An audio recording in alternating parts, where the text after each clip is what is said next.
શિવ અને રામ વચ્ચે સ્પર્ધાને લઈને કોંગ્રેસ અધ્યક્ષ મલ્લિકાર્જુન ખડગેના નિવેદન પર હવે વિવાદ શરૂ થઈ ગયો છે। સીએમ યોગીએ કોંગ્રેસ અધ્યક્ષ મલ્લિકાર્જુન ખડગે પર આકરા પ્રહારો કર્યા છે। તેમણે કહ્યું છે કે આ સ્થિતિ કોંગ્રેસના પતનની શરૂઆત સમાન છે। કોંગ્રેસ તેની સંભવિત હારથી પરેશાન છે।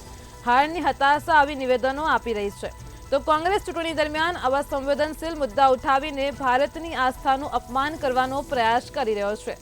તો વડાપ્રધાન નરેન્દ્ર મોદીએ વિપક્ષ પર આકરા પ્રહાર કરતા કહ્યું હતું કે કોંગ્રેસ રામ અને શિવ ભક્તોને લડાવવા માંગે છે અને ત્યારે સાંભળી લો રામને ખતમ કરવા નીકળેલાનો શું હાલ થયા છે।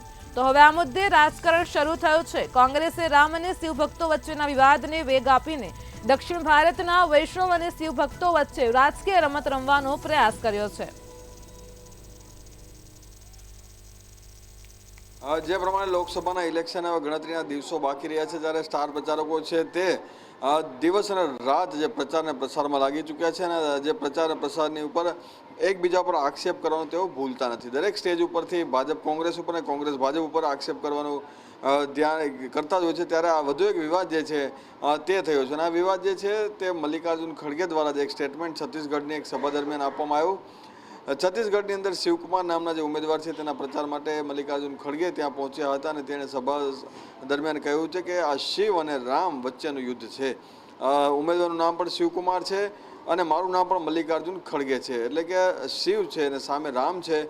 ત્યારે બંને વચ્ચેની આ લડાઈ છે અને સાથે વિચારની આ બંને રાજકીય વિચારોની માટેની પણ એક લડાઈ છે। આ મામલાને હવે ભાજપે અલગ રીતે લીધું છે અને આ મામલે વળતો પ્રહાર કરતા યુપીના મુખ્યમંત્રી યોગી આદિત્યનાથે જણાવ્યું છે કે આ એક પ્રકારે સનાતન ધર્મનું અપમાન કરવાનું કામ મલ્લિકાર્જુન ખડગે કર્યું છે। જે પ્રમાણે કોંગ્રેસે હંમેશા તમામ જે લોકો છે તેની લાગણી સાથે ક્યાંક ને ક્યાંક ખિલવાડ કરતું હોય છે। રામ અને શિવ જે છે બંને એક છે, બંને એકબીજાના પર્યાય છે। શિવની પૂજા રામ કરતા હતા, એ રામાયણની અંદર પણ ઘણી જગ્યાઓ પર લખવામાં આવ્યું છે અને સાથે સાથે શિવ પણ જે છે આ એકબીજાના પર્યાય હોવાના લીધે બંનેનું અપમાન કરવાનું કામ અને સનાતન ધર્મનું અપમાન કરવાનું કામ મલ્લિકાર્જુન ખડગે દ્વારા કરવામાં આવ્યું છે। સાથે તેમણે એ પણ કહ્યું છે કે રાજકીય માહોલની વચ્ચે આ એક જ્યારે તમામ જે હિન્દુઓ જે છે તેની લાગણી દુભાવવાનું કામ પણ મલ્લિકાર્જુન ખડગે કર્યું છે અને કોંગ્રેસ પણ હર હંમેશા કરતી આવી છે।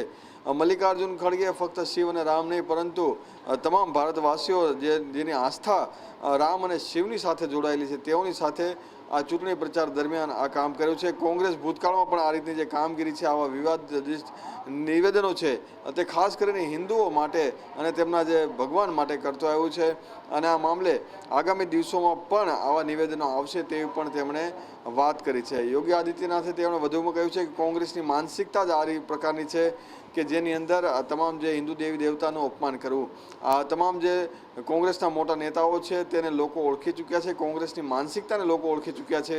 એટલે કે જે પ્રમાણે તેઓ આ પ્રકારના જે વિવાદિત નિવેદનો આપતા હોય છે તેને લઈને પણ તેમણે ટિપ્પણી કરી છે। સાથે તેમણે એ પણ કહ્યું છે કે મેનિફેસ્ટોની અંદર પણ ક્યાંક એવું લાગી રહ્યું છે કે હિન્દુઓને સાથે અન્યાય કરવાનું કામ પણ જે કોંગ્રેસે કર્યું છે, તેની જે મેનિફેસ્ટો છે તેની અંદર પણ ખાલી ફક્ત વાતો છે પરંતુ તેનો કોઈ રોડ મેપ જે છે તે લાગવામાં આવ્યો નથી। એટલે કે આ રીતે એક પક્ષ જે છે તેના દ્વારા બીજા પક્ષ ઉપર જે આક્ષેપ કરવાનું જે વિવાદિત નિવેદનો ત્યારબાદ વળતા પ્રહાર કરવાનું કામ છે તે થયું છે। છત્તીસગઢની જે સભા દરમિયાન મલ્લિકાર્જુન ખડગે કરેલા નિવેદનનો વળતો પ્રહાર યોગી આદિત્યનાથે કર્યો, સાથે બંને એકબીજા પર આક્ષેપ પ્રત્યાક્ષેપ કર્યા છે।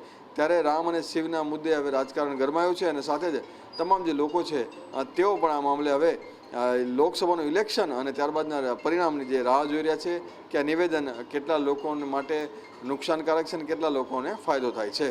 જી।